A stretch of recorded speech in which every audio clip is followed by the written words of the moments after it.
Well, welcome once again to the Ahern Video Podcast. Today we're going to talk about crossing the finish line. Why trucking and logistics companies end up not crossing the finish line when they decide to sell their business. You know, this is a unique environment. There's a lot of consolidation. There's a lot of companies that are basically saying, I want to capture some liquidity. The driver shortage has certainly impacted our industry in general. So it's an excellent opportunity if you have something to sell. But I'm amazed. I get calls every day. Well, I went all the way down the line and it didn't work. I had somebody call me the other day. I don't understand it. I had 4 attorneys and 1 accountant advising me, and the deal fell through, and I've got all of these legal and accounting expenses. And I just think to myself, you don't get it. So as I start talking to these people, how much money did you make? None. What have your earnings been for the last 3 years? Flat. What has your revenue been for the last 3 years? Flat. What makes you think that you have anything to sell? Or the reverse is, I get a call the other day and someone says, I'm very profitable. I've been profitable for the last 5 years. I've gone to the well twice and I can't cross the finish line. So I heard about your company. I understand you're a consulting company. I understand you're an M&A advisory firm. I don't need a business broker. I don't need an investment banker. Do you have any clients that are interested? And I said, well, first of all, there's a reason why you didn't cross the finish line. So what I suggest is do a pre-audit. Let us go in and find out why you didn't make it. Let us look at your business as a strategic buyer would, and let's prepare so this doesn't happen again. Oh, I don't need that. Well, how much money have you spent for your 2 mishaps? Oh, $300,000-$400,000. And for a small fee to come in on site for 3 days to make sure you cross the finish line, you're not interested? Yes. And think about that. If you're going to run a marathon, do you go get a checkup? If you're not feeling good, do you go to the doctor? Well, if you've never sold your business before, knowing it's an emotional process, knowing it's a very stressful process, knowing that selling your business is like planning your own funeral, why in the world would you even go to the market until you, number one, you know what the actual value of the business is?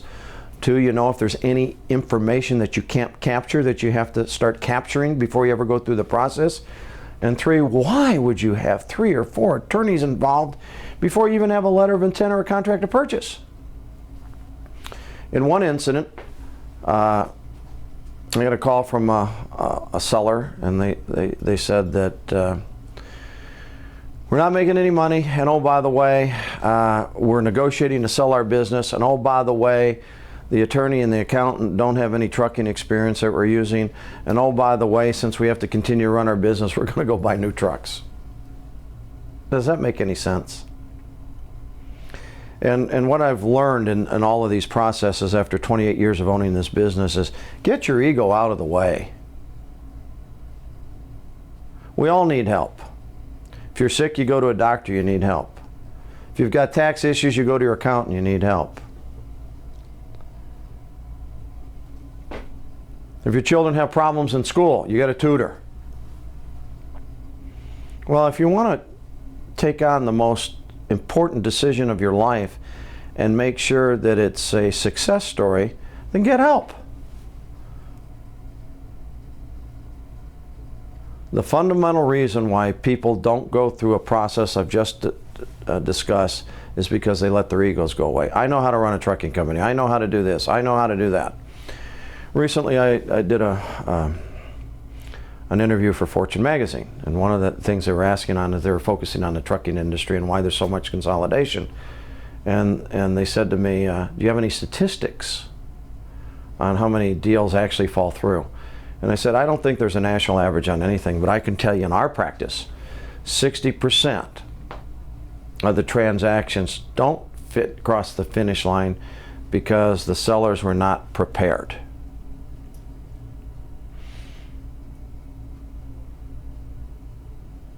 So in closing, if you want to sell your business, if you want to create some value, get some help. Have somebody go in, have somebody look at your operation. Let them tell you what's wrong with the business. Let them tell you what a strategic buyer's not going to like about the business. Then fix the business. Also, how do you know what a due diligence process is going to consist of? What are they going to ask for? How detailed is it going to ask for? What is a strategic buyer looking for? How many deals have they done in the last 3 years? All of these are important questions. Many times I talk to somebody and they said, well, I talked to XYZ company and we went all the way down to the wire and they said they changed their mind. What was the reason? They didn't give me a reason. Well, can I ask you a fundamental question? Did you ask them how many transportation deals they've done in the last year? No. Did you ask them how many transactions they've done in the last 2 years? No. Did you ask the business broker or the investment banker how many transactions they did? No. Well, why would you go through this process unless you knew they were really serious? Well, they were serious. They asked for a lot of information. Well, if they walked away, did they pay for your legal and accounting fees? No. So think about this. You went through a process, very emotionally draining. It sidetracked what you were going to do. You weren't focusing on your business. Your expectations were high and you ended up with nothing. Don't go through this process until you're properly prepared. Until the next time, thank you for attending the podcast.